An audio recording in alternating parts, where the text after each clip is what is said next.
Giving someone a gift with strings attached is not a gift. It is a burden. It is a new job. It is something you add to the to-do list.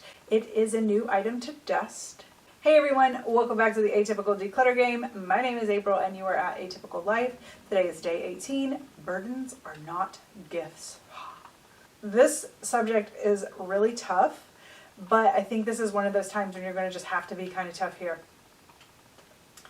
I am giving you permission to take care of yourself, and you can't take care of yourself by pleasing others all of the time. Let's be honest, some people in our life are compulsive gift givers and shoppers, and they pick up random things that you did not ask for and then give them to you. And sometimes we appreciate this, but sometimes if you're in a home full of cutesy little items that you are trying to get a handle on, it might not be a gift, but a burden. And I know that that feels really cold, so let's just sit with it for a minute, and then we're going to reframe it. Let's turn the perspective back to you, and think of you as being the gift giver. If you give someone a gift, it shouldn't come with strings attached, right? They should have the freedom to enjoy receiving it, because that is really the gift, is giving and the receiving, and then immediately donating it if they see fit. So, oh, I accept your gift, I love it, it's beautiful, blah, blah, blah, blah, blah. Now I'm going to take it to Goodwill, because I appreciated it, and I appreciate the thought that you put behind it. I know this sounds crazy, but bear with me. Don't give people gifts if you want to tell them how they have to use it. Giving someone a gift with strings attached is not a gift. It is a burden. It is a new job. It is something you add to the to-do list. It is a new item to dust. Okay, so if someone gets mad because you can't use the lovely such and such, and you don't want to display the lovely such and such that they bought you, that's not your problem. That's their problem. Don't make it your problem, because this becomes an example of poor boundaries, and this is bad mental health. Okay?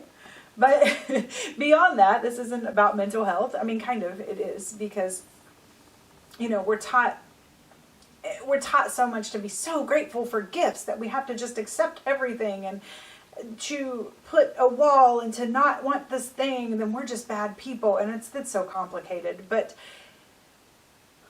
let's just stay on topic today. And if you must tell someone you can't use the gift, try to be tactful if you can. Think about it. Take a minute. If you don't have to tell them, don't tell them. Don't make a big issue out of it. If somebody gives you a one-off kind of thing and you're like, they're never going to ask about it, then just donate it if you feel safe doing that, or pass it on. But make sure you kind of tell the person you passed it to, or tell the person you gave it away, that it's a re-gift.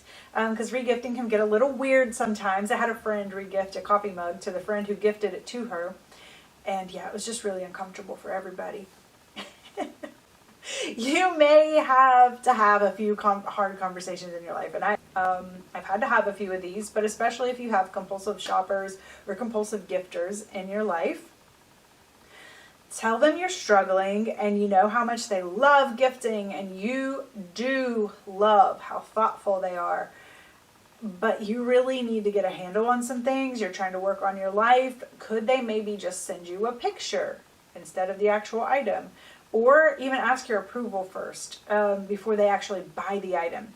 Because there's still something about the phone call. You know, all of this is a gift. And regardless of which side of this you're on, all of this is part of the act of giving a gift. The thought, right? The thought of thinking about someone or being thought about is pretty much the same in a lot of ways. So have them call and ask your approval before they buy something. Ask them if they're okay with you enjoying it for a little bit and then passing it on to someone else. This might go over better. I think this definitely will go over better if you can do this before they come standing there with their next gift.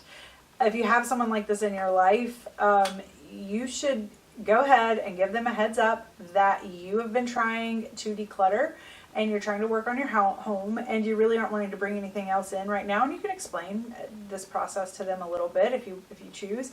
But it might make the conversation easier than when they're standing there holding a gift, okay? Because then I think they feel more vulnerable and are more likely to respond negatively.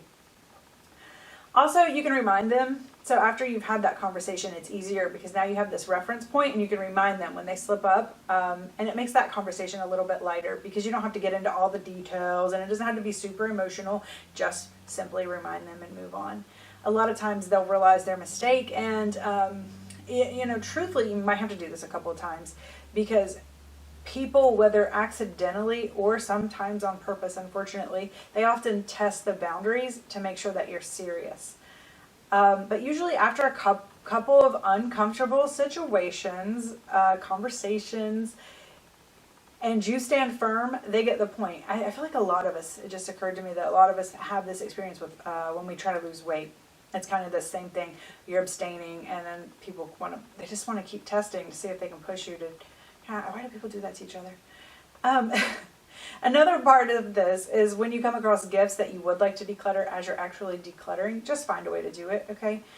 Ask if it brings you joy. Back to the KonMari thing, ask if you're using it, is it worth $1,000? If it's failing and you really want to declutter it, do it. If it's valuable or a family item, ask friends or family members if they would like to have it back. And once again, just explain to them what you're doing.